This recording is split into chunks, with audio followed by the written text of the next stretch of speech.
오른손을 가슴에 얹어주시고요. 함께 고백하겠습니다. 나는 지금 아버지의 집에 있습니다. 나는 예수의 이름으로 일어섭니다. 아멘. 이 고백이 여러분의 삶의 고백이 되기를 바랍니다. 우리 주신 말씀을 가지고 나 같은 사람도 변할 수 있을까라는 제목으로 하나님의 말씀을 나누도록 하겠습니다. 지난 시간 우리는 베드로와 안드레의 삶을 살펴보았습니다. 자신의 한계를 인정하며 주님 발 앞에 엎드렸던 베드로, 그리고 내가 만난 주님이 너무 좋아서 가장 가까운 가족인 형 시몬에게 찾아가서 복음을 전하고 예수님께로 데려왔던 안드레의 이야기를 여러분 기억할 겁니다. 예수님은 빈배와 같은 그들의 삶에 찾아오셔서 그들을 제자로 부르시는 겁니다. 사랑하는 여러분, 그렇다면 오늘 말씀을 듣고 말씀을 마주하고 있는 저와 여러분의 삶은 어떠하십니까? 말씀을 들을 때는 가슴이 막 뜨거워지는 거예요. 주어진 현실에 안주하지 않고 세상 한복판에서 내가 주님을 따라가겠습니다 라고 고백합니다.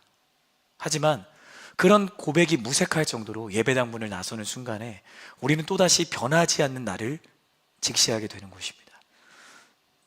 베드로는 가진 것을 모두 버려두고 예수를 따라갔는데, 안드레는 형에게 복음을 전하며 예수님께로 데려오는 그러한 결단을 보였는데, 나는 왜 여전히 같은 자리에 머물고 있는가? 나는 왜 매번 같은 문제로 넘어지는가? 이러한 질문들이 우리를 불안하게 만들고 괴롭히는 것이에요.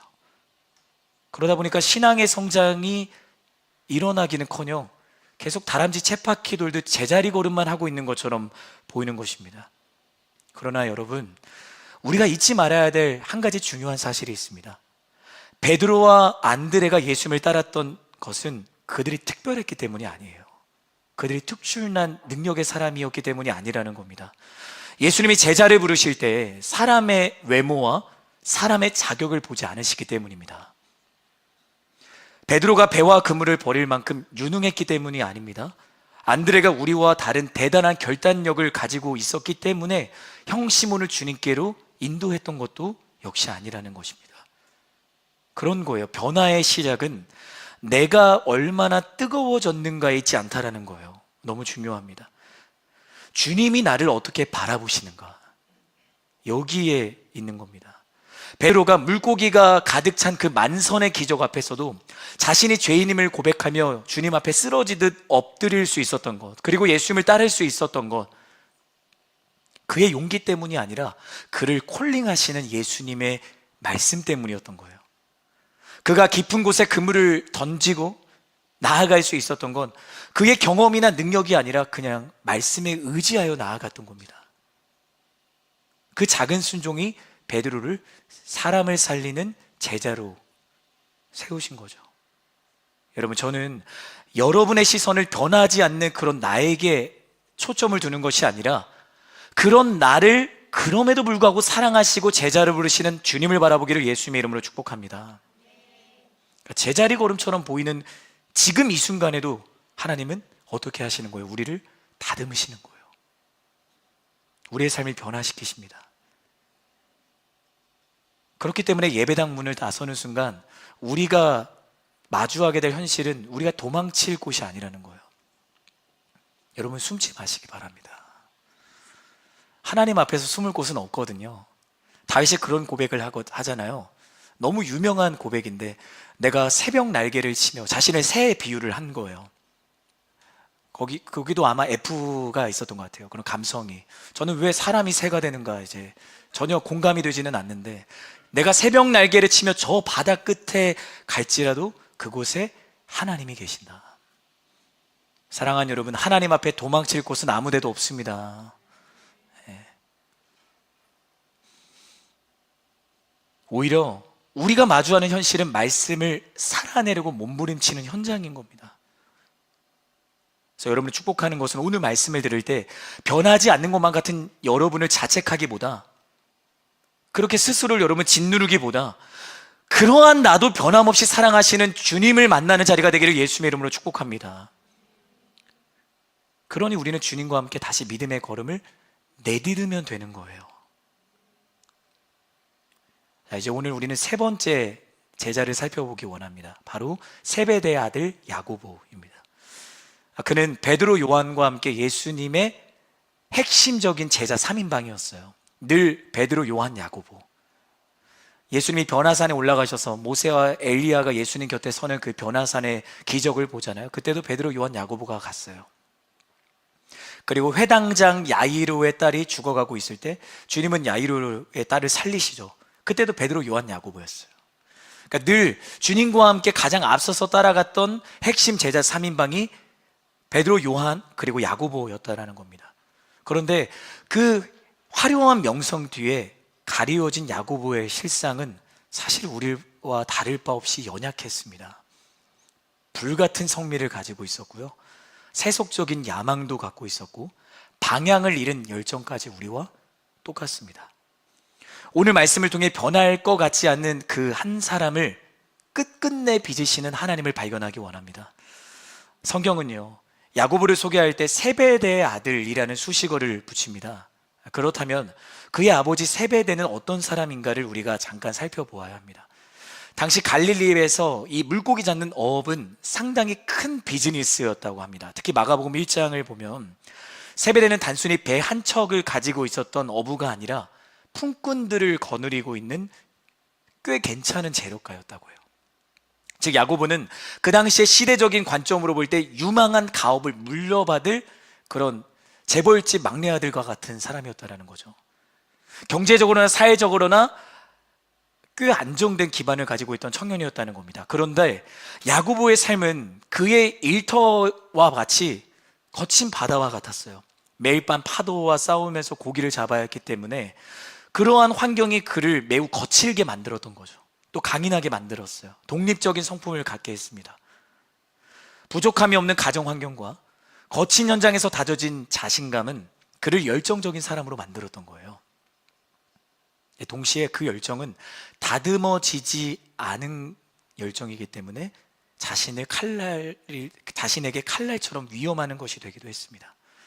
그래서 예수님은 그런 야고보의 삶을 꿰뚫어 보시고 야고보의 형제인 요한과 함께 그들을 보아너게라고 부릅니다. 한번 따라해 볼까요? 보아너게.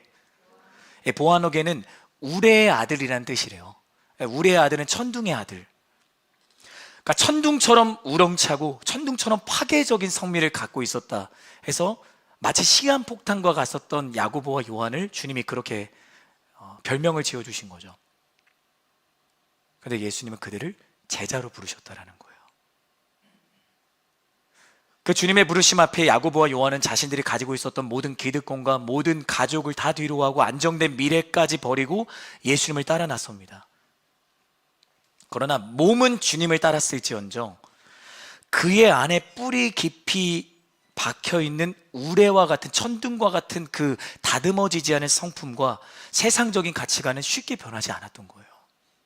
우리가 그 야고보의 연약함을 우리가 살펴보기 원하는데 오늘 세 가지의 메시지를 함께 나누도록 하겠습니다. 첫 번째입니다. 같이 한번 따라해 볼까요? 방향이 틀린 열정을 직면하라. 오늘 본문 51절의 말씀 함께 읽도록 하겠습니다. 시작. 예수께서 승천하실 때가 가까이 오자 예루살렘으로 가실 것을 굳게 결심하셨습니다. 네, 한번 같이 읽겠습니다. 시작. 예수께서 승천하실 때가 가까이 오자 예루살렘으로 가실 것을 굳게 결심하셨습니다. 51절 방금 우리가 읽은 말씀을 보면 예수님이 예루살렘으로 올라가시기로 굳게 결심을 하세요. 이것은 단순히 예수님이 지금 계신 곳에서 다른 곳으로 이동하는 단순한 지리적인 이동을 말하는 것이 아닙니다. 평범한 결심도 아닙니다. 상반절에서 말해주는 것처럼 예수님은 이제 자신이 승천하실 때가 가까이 왔음을 알고 계셨던 거예요. 그러니까 이 말은 이런 거예요. 즉슨 십자가를 질 때가 가까이 왔다라는 거예요. 하늘로 올라가실 때가 가까이 왔음을 안다라는 것은 이제 내가 하나님께서 주신 그 인류 구원의 사명을 완수해야 되는 십자가 길을 걸어가야 된다라는 것을 주님이 아셨다라는 거죠. 그렇기 때문에 예루살렘을 향한 그분의 걸음은 사람들을 구원하시는 순종의 걸음이었습니다. 그런데 예루살렘으로 올라가기 위해서는 꼭 거쳐야만 하는 마을이 있어요. 이런 말씀에서 혹시 그 마을을 찾아보셨나요? 사마리아. 사마리아는 유대 사람들과 원수였던 지간이었습니다. 그들은 이방인이 혼혈이었기 때문에 유대인들의 입장에서는 이건 말도 안 되는 거예요. 선민 백성이 그런 의식을 갖고 있었기 때문에 사마리아인들은 그들이 결코 상종조차 할 수 없는 원수들이었던 거죠. 근데 우리가 유독 사복음서 말씀을 보면 주님이 꼭 사마리아를 지나가세요. 그리고 우리가 너무나도 잘 아는 말씀이 있죠. 오직 성령이 너에게 임하시면 온 유대와 사마리아와 땅끝까지 이르러 내 증인이 되리라 하시니라. 그럴 수도 있는 거잖아요. 그냥 땅끝이라고 말씀하셔도 돼요. 유대 정도는 우리 고향이니까 온 유대와 땅끝까지 이르러 내 증인이 되시라 하면 너무 좋잖아요, 유대 사람들의 입장에서. 그런데 굳이 주님은 사마리아를 말씀을 하시는 거예요. 뭐라고 말씀을 하시기 위함이셨을까? 원수조차도 그들에게 복음을 전하는 그 사람이 너희여야 된다 라는 것을 주님이 말씀하시는 것입니다. 여러분에게 묻고 싶어요. 여러분에게 사마리아인은 누굽니까? 내가 가기 두려워하는 그 사마리아의 마을은 어디입니까? 그런데 주님은 그 사마리아를 통과하라고 말씀을 하시는 거예요. 저는 여러분이 오늘 말씀을 듣고 함께 기도하는 가운데 내 앞에 있는 사마리아를 통과하는 사랑의 사람이 되기를 주님의 이름으로 축복합니다. 네. 그런데 예루살렘으로 가는 그 길목에서 사마리아 한 마을 사람들이 그들이 똑같이 미움과 증오감을 갖고 있으니까 예수님과 제자들을 거절하는 거예요. 그때 야고보가 보인 반응이 너무 충격적이에요. 우리 54절 말씀 함께 읽어볼까요? 54절입니다. 함께 읽겠습니다. 시작. 제자인 야고보와 요한이 이것을 보고 주여 우리가 하늘에서 불을 불러 이 사람들을 멸망시켜 달라고 할까요? 라고 물었습니다. 아멘. 참 이제 이 성경이니까 좀 예의를 갖춰서 이제 단정하게 기록이 된 거고요. 이런 거요. 제가 연기는 잘 못하지만 살짝 연기를 해볼게요. 네. 그래서 주님, 쟤네 그냥 없애버릴까요? 이거예요. 아울리치를 살짝 해볼게요. 우리 아울리치를 가잖아요. 아울리치를 가는데 우리가 막 복음을 막 버스킹 전도를 하는데 막 내려와라 막 그런데 옆에서 이제 한 청년이 목사님, 쟤네 없애버릴까요? 무섭죠? 성공한 것 같습니다. 제가 말씀 준비하면서 많이 연습했어요. 근데 야고보가 지금 그렇게 했다라는 거예요. 주님, 우리가 하늘에서 불을 불러 사람들을 멸망시켜 달라고 할 거라고 그렇게 묻는 거예요. 이게 제자 입에서 나올 말입니까? 사랑과 자비를 가르치시고 주님과 3년을 동행했던 예수님 곁에 있었음에도 불구하고 지금 제자인 야고보의 입에서는 이런 말도 안 되는 이야기가 나오는 겁니다. 아마도 야고보는 구약의 엘리야 선지자를 떠올렸던 것 같아요. 그래서 거짓 선지자들에게 과감하게 대항했던, 그리고 하늘에 불을 내리고 결국에는 그 모두를 불살랐던 그 사건을 떠올렸을지 모릅니다. 하지만 사실은 그의 마음은 미움과 증오와 그냥 자존심을 건드린 것 때문에 화나는 것으로 가득했던 거예요. 여러분, 공업용 용접기는 아주 단단한 철판을 녹여서 배 만드는데 반드시 필요합니다. 용접기가 있어야 돼요. 그런데 그 뜨거운 용접기를 가지고 생일 케이크에다가 촛불을 붙인다고 생각해 보세요. 촛불에 불을 붙인다고. 어떻게 될까요? 케이크는 형체도 없이 녹아버립니다. 생일잔치 다 망치는 거죠. 마치 야고보의 열정이 그런 통되지 않았던 용접기 같았다라는 거예요. 열정의 온도는 누구보다 뜨거웠지만 문제는 그 열정이 향하는 방향이었어요. 야고보는 자신의 자존심이 상한 것을 두고 마치 하나님의 영광이 가리워진 것처럼 착각했던 거예요. 즉 개인적인 분노를 거룩한 분노로 포장해서 잘못된 열심을 내뿜는 겁니다. 제가 그렇게 좋아하지 않는 사람 유형 중에 한 사람이 누구냐면, 물론 그 사람도 저는 사랑합니다. 그런데 이제 한 이성이 이제 소개팅을 해요. 근데 이제 남성분이 여성이 너무 마음에 드는 거예요. 그래서 저한테 목사님, 저 자매 하나님께서 저에게 그런 말씀을 하시더라고요. 저 자매는 하나님께서 저에게 주셨습니다. 저 자매를 하나님께서 반드시 저에게 주실 거라고 믿고 저는 가겠습니다. 근데 여성이 별로 안 좋아해요. 그런데도 하나님께서 말씀하셨어. 네, 그런 사람을 만나지 말기를 주님의 이름으로 축복합니다. 네, 저한테 데리고 오세요. 그러면 제가 네, 뭐 축복할게요. 근데 우리도 사실은 야고보와 같은 그런 모습이 있잖아요. 하나님의 이름을 우리가 함부로 대할 때가 있지 않는가? 나의 분노를 하나님의 거룩한 분노로 포장하는 거죠. 하지만 예수님은 그런 야고보를 보면서 너 인성이 안 됐구나, 집에 좀 가렴, 그렇게 말씀하지 않으셨다라는 거예요. 오히려 그 열정이 복음을 위해 사용될 것을 주님은 기대하시면서 그를 꾸짖으시지만 끝까지 품고 가시는 거예요. 예수님은 우리의 모난 성질과 성품을 보고 우리를 포기하시는 분이 아닙니다. 그 성품조차 부드럽게 다듬으시는 능력의 하나님이십니다. 혹시 오늘도 내가 반복된 실수와 그 모난 모습 때문에 하나님이 나 같은 사람 사랑하실까? 하나님이 나 같은 사람 사용하실까? 그런 자격지심의 감옥에 스스로 갇혀있는 분이 있으세요? 내가 나를 봐도 이렇게나 한심스러운데 하나님이 나를 보실 땐 오죽할까? 그렇게 고개를 숙이고 있는 순간은 없는가? 여러분, 그렇지 않아요. 예수님은 우리가 완벽해졌을 때 우리를 사용하시는 분이 아닙니다. 야고보가 불같았을 때, 그가 세속적인 욕심으로 가득했을 때 이미 그를 제자로 부르신 거예요. 여러분, 하나님은 여러분의 모습 있는 그대로를 사랑하시는 분임을 믿으시기를 바랍니다. 조건부 사랑이 가득한 것이 우리가 살아가고 있는 세상 한복판이에요. 기브 앤 테이크, 조건부 사랑이 가득합니다. 그런데 하나님은 아가페 사랑, 나는 너를 상관하지 않고 사랑한다, 그렇게 늘 우리에게 선언하시는 것입니다. 그 사랑이 여러분을 향한 사랑입니다. 여러분, 하나님은 자격 있는 자를 부르시는 분이 아닙니다. 부르신 자를 자격 있게 만드시는 분이에요. 나는 왜 이럴까라는 자책은 겸손인 것처럼 보이지만 사실은 나를 빚으시는 하나님을 믿지 못하기 때문인 거죠. 그런데요, 주님은 여러분에게 이렇게 말씀하시는 거예요. 사랑하는 딸아, 사랑하는 아들아, 너의 그 모남과 연약함은 내가 너를 떠날 이유가 아니다. 내가 너를 더 깊이 안아줘야 될 이유다. 야고보의 날카로운 성미가 훗날 순교 앞에서 두려움 없이 나아갔던 담대함으로 바뀐 것처럼 지금 여러분을 괴롭히는 그 연약함과 모남은 하나님의 영광이 드러날 통로가 될 것을 믿습니다. 기억하시길 바랍니다. 나의 연약함은 하나님의 능력이 머무는 성소입니다. 자, 따라하겠습니다. 나의 연약함은 하나님의 능력이 머무는 성소입니다.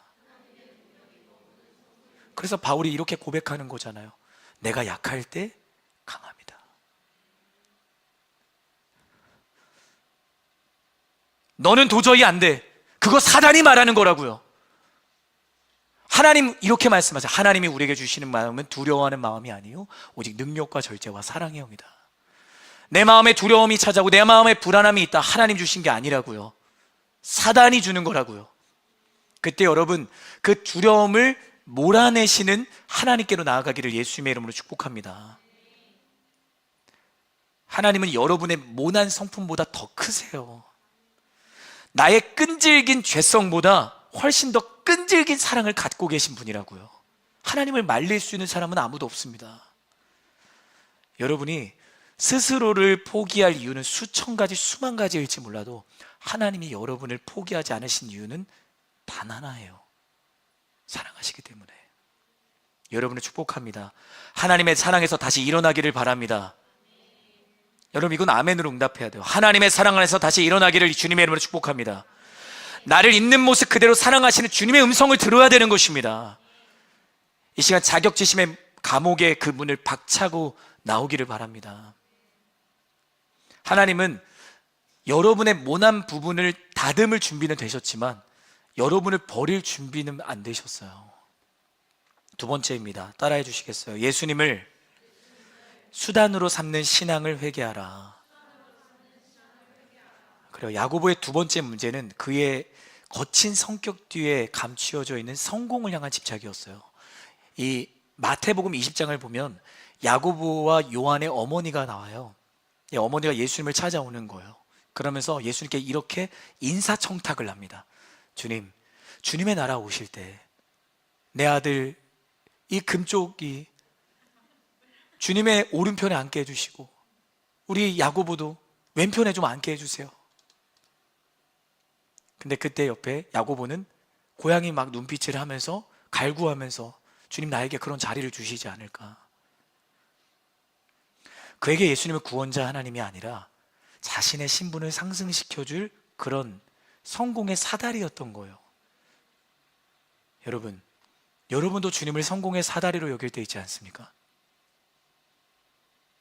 3년 동안 주님을 따르며 수많은 기적을 보았고 예수님이 이 땅에 오신 이유가 무엇인지 수차례 말씀을 들었음에도 불구하고 야고보의 머릿속은 온통 성공으로 가득 차 있었다라는 거예요. 주님이 내가 고난을 받고 죽어야 한다고 말씀하실 때도 주님, 죽으시더라도 제 지분은 챙겨주세요. 그렇게 이야기를 했던 거죠. 많은 사람들이 명품을 좋아합니다. 네. 그런데 그 명품을 만든 장인의 정신과 그 최선과 과정보다는 그냥 제품에 박힌 로고를 좋아해요. 우리의 신앙도 이와 같을 때는 없는가? 우리도 예수라는 로고만 빌려와서 내 인생의 가치를 높이려는 소비적인 신앙을 할 때는 없는가? 이런 기도를 하는 거죠. 주님, 취업만 시켜주시면 주를 위해 살겠습니다. 이 문제만 해결해 주시면, 성공하게 해주시면 제가 순종하겠습니다. 공동체를 섬기겠습니다. 여러분, 이렇게 한번 얘기를 해볼게요. 여러분이 정말 사랑하는 가족과 친구가 있어요. 눈앞에 있습니다. 근데 이렇게 말하는 거예요. 내가 이번에 명품 가방 하나 갖고 싶은 거 있거든. 그거 하나 사주면 너 나 친구야. 너가 내 과제 대신 해주면, 이 프로젝트 통과하게 해주면 너 내 가족으로 인정해줄게. 이런 말을 듣는 상대방은 어떨까요? 이걸 사랑이라 말할 수 있을까요? 근데 우리가 하나님께 그렇게 할 때가 있다고요. 우리는 하나님께 너무나 쉽게 이런 모욕과 무례함으로 다가가는 거죠. 어쩌면 그런 모습일 때 우리는 하나님을 사랑하는 것이 아니라 하나님이 주실 무언가를 사랑하는 거예요. 마치 빈배에 올라타신 주님을 보지 않지만 물고기 가득 채워주셨을 때 그제서야 주님을 바라보는 것처럼 말입니다. 여러분, 이것은 거래지 신앙이 아닙니다. 왜 우리는 자꾸만 하나님과 협상하려 하는가? 그것은 내가 내 삶을 통제하고 싶기 때문이에요. 여전히 내 삶의 주인은 나인 겁니다. 우리 오늘도 정훈자매님 세례를 받았지만 세례에서 가장 중요한 고백이 뭔지 아세요? 나의 신뢰의 대상을 옮기는 것입니다. 누구에게로? 주님께로, 예수님께로. 여러분, 가슴에 손을 얹고 함께 고백합시다. 사랑하는 주님, 나의 신뢰의 대상을 나에게서 예수님께로 옮기게 하여 주옵소서. 늘 우리는 그런 고백으로 하나님께 나아가야 되는 것입니다. 여러분, 여러분의 인생의 주인은 여러분이 아닙니다. 우리의 한 치 앞도 모르잖아요. 우리가 할 수 있는 것, 주님을 바라보는 겁니다. 그런 생각이 들었어요. 우리는 이렇게 하나님께 무례하게 대하는데 하나님은 우리를 포기하지 않으시는 거예요.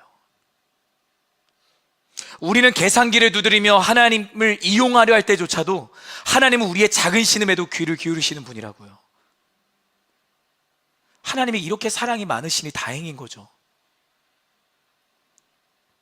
야보를 끝까지 제자로 품으셨던 그 주님의 그 사랑이 바로 우리가 이 시간 말씀을 통해 경험하게 되는 사랑입니다. 사랑하는 여러분, 저와 여러분의 신앙이 예수님을 수단으로 삼지 않기를 예수님의 이름으로 축복합니다. 예수님 더하기 무언가의 유혹을 뿌리쳐야 돼요. 우리는 예수님 한 분만으로 충분한 사람들입니다. 우리 세 번째, 마지막입니다. 따라하겠습니다. 하나님은 나 같은 사람도 변화시키십니다. 우리 사도행전 12장 1절과 2절의 말씀 함께 읽겠습니다. 시작. 그 무렵 헤롯 왕이 교회를 박해하려고 교회에 속한 몇몇 사람들을 체포했습니다. 헤롯은 먼저 요한의 형제 야고보를 칼로 죽였습니다. 아멘.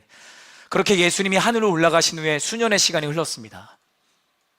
그 누구도 다루지 못할 것 같았던 천둥의 아들 야고보, 그의 삶은 어떻게 되었을까요? 12명의 제자 중에 최초의 순교자가 되었습니다. 사마리아 사람들을 불태워 죽이자고 소리쳤던 그가 이제는 주님을 위해 자신의 생명을 드린 겁니다.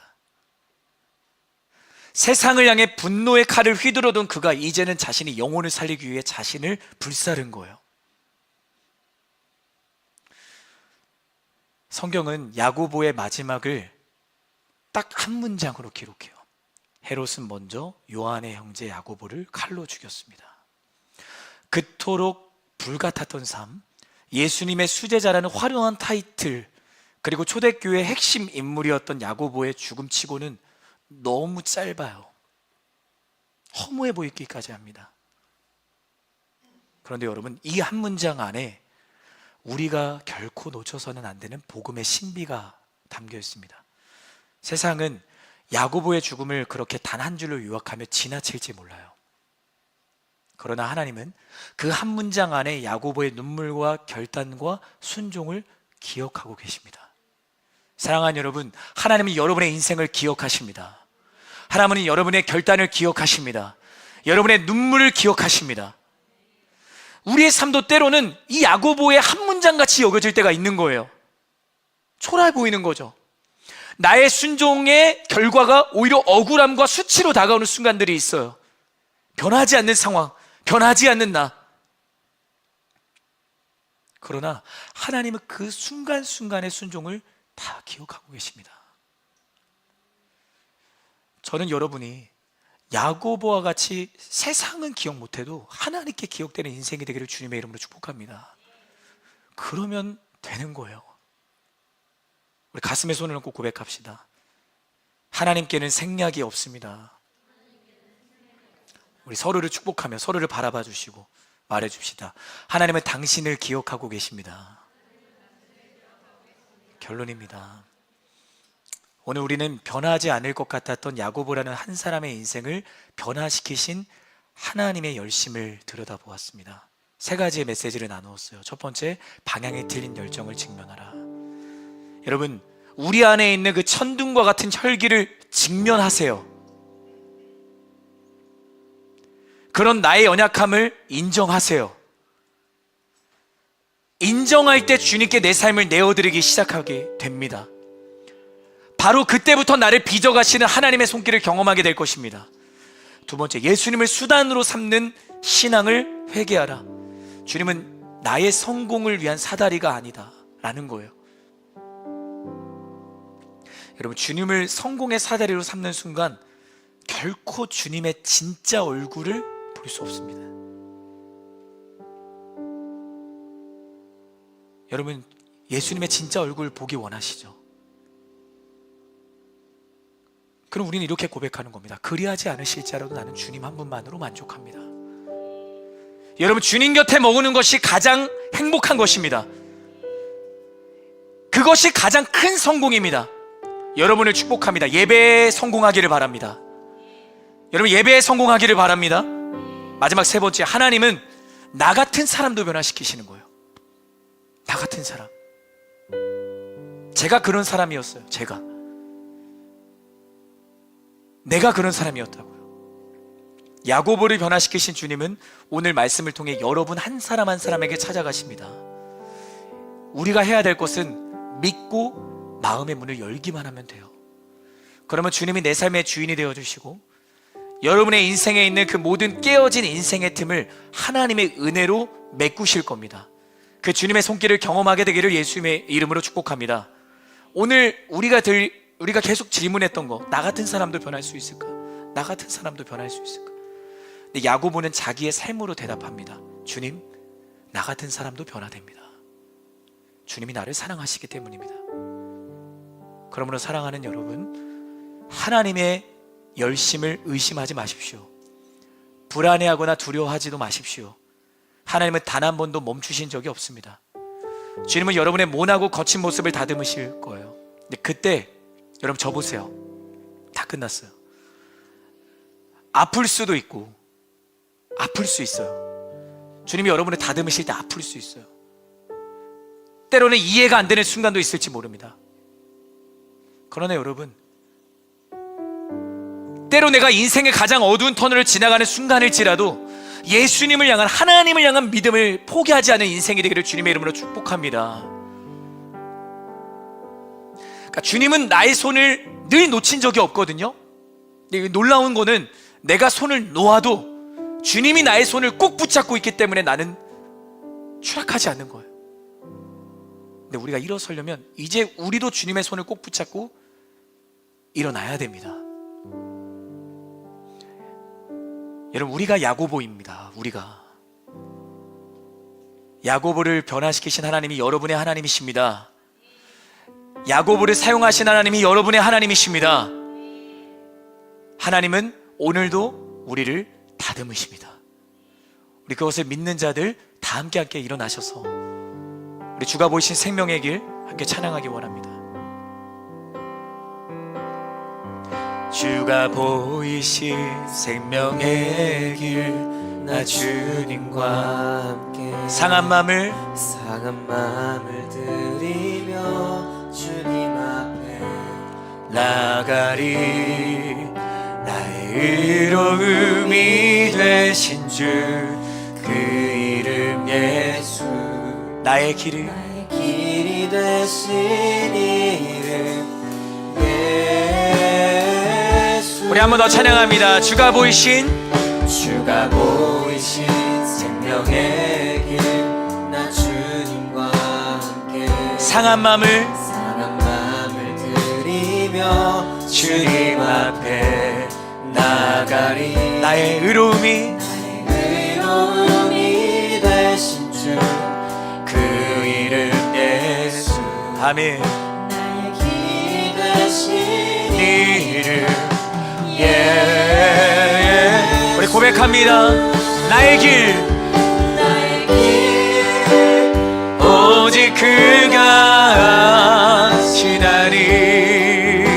나를 단련하신 후에 내가 정금같이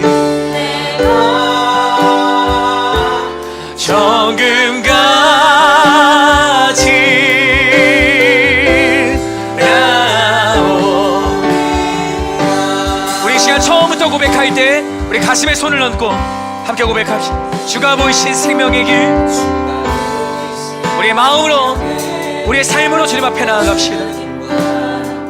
상한 마음을 주님, 우리가 나아갑니다.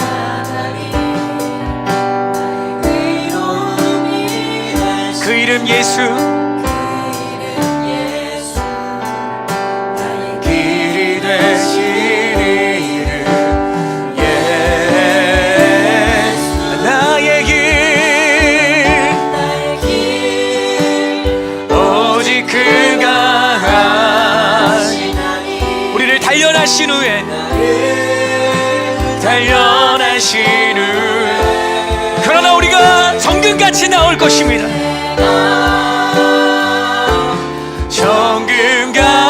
정금같이 나오리라. 우리 한 번 더 믿음으로 나아갑니다. 나의 길. 아멘.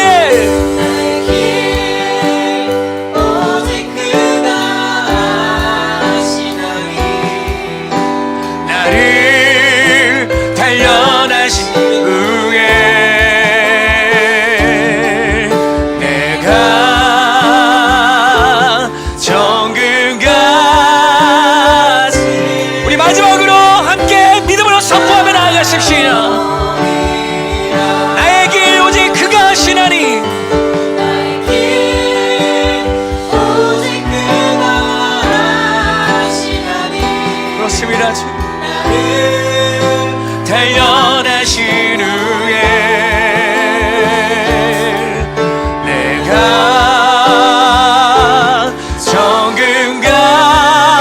정금같이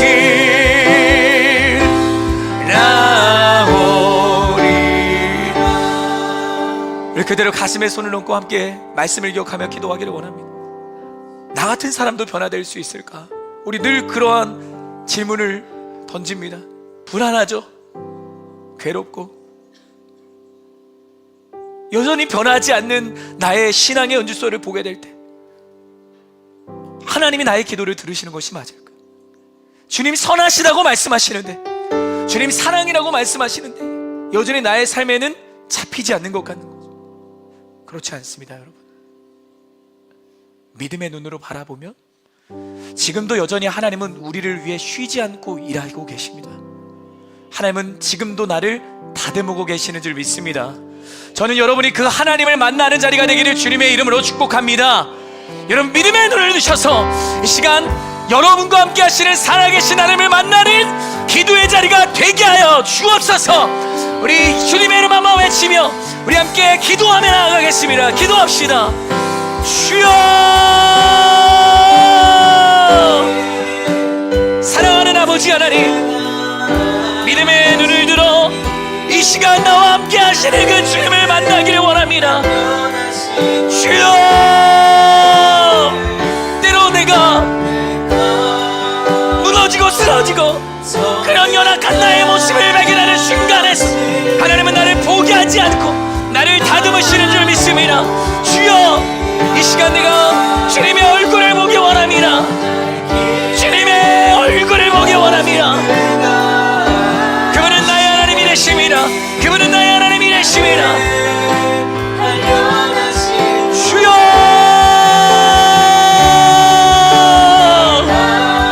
주님 나를 정금과 같이 다듬으시고 이런 나도 변화시키시는 주님을 만나는 예배의 자리가 되게 하여 주옵소서.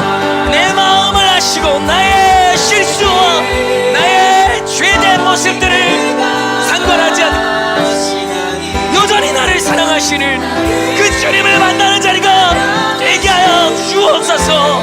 삶의 모든 순간순간 하나님은 나의 삶을 기억하십니다. 주님, 이 시간 우리를 만나 주옵소서. 주님, 우리를 만나 주옵소서. 주님, 우리에게 찾아와 주옵소서. 이 시간 마음의 문을 열고 믿음으로 주님을 바라보기를 원합니다. 내 뜻과 나의 생각과 나의 모든 경험치를 다 내려놓고 이 시간 나에게 찾아오셔서 나를 믿으시는 주님을 만나는 은혜의 자리가 되게 하여 주옵소서. 내가 그 주님을 신뢰하고 내가 그 주님을 바라봅니다.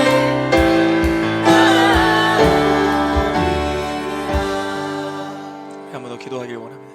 사랑하는 여러분, 우리에게도 그런 우레와 같은 천둥과 같은 여전히 다듬어지지 않는 나의 모난 모습들이 있습니다. 그거 보기 싫고 너무 그런 내가 못나 보일 때가 참 많죠. 근데 여러분, 그 모난 모습들과 나의 연약함을 인정할 때, 그리고 그 모습 있는 그대로 주님께 나아갈 때 하나님은 우리를 어루만지시고 그 상한 마음의 한 예배자를 기뻐하시는 하나님을 만나게 될 것을 믿습니다. 숨지 마시고 가리지 마시고 빛 대신 주님이 우리에게 오시면 우리 안에 있는 모든 연약함과 어두움은 드러나게 될 것을 믿습니다. 감추어지지 않으니 하나님, 내가 주님 앞에 이 시간 다 맡겨드리는 기도의 자리가 되게 하여 주옵소서. 우리 예수님의 이름 3번 외치고 우리 함께 간절하게 기도하며 나아갑시다. 주여, 주여, 주여. 나의 모난 모습과 나의 연약함과 나의 실패와 나의 상처를 알고 계시지만 주님은 그런 나를 사랑하셔서 이 땅에 오셔서 하늘 보좌를 오르시고 우리에게 예수님을 주셨습니다. 주님, 내가 이 자리에서 나의 그 모난 모습, 그 우려와 같은 그 야고보와 같은 그 연약함이 나에게 있는 것을 인정하게 하시고,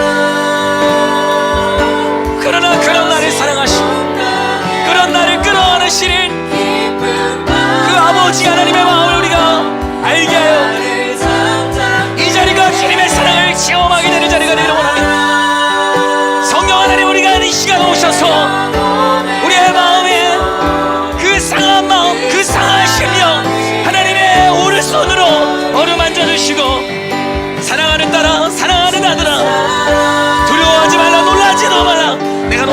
것이다.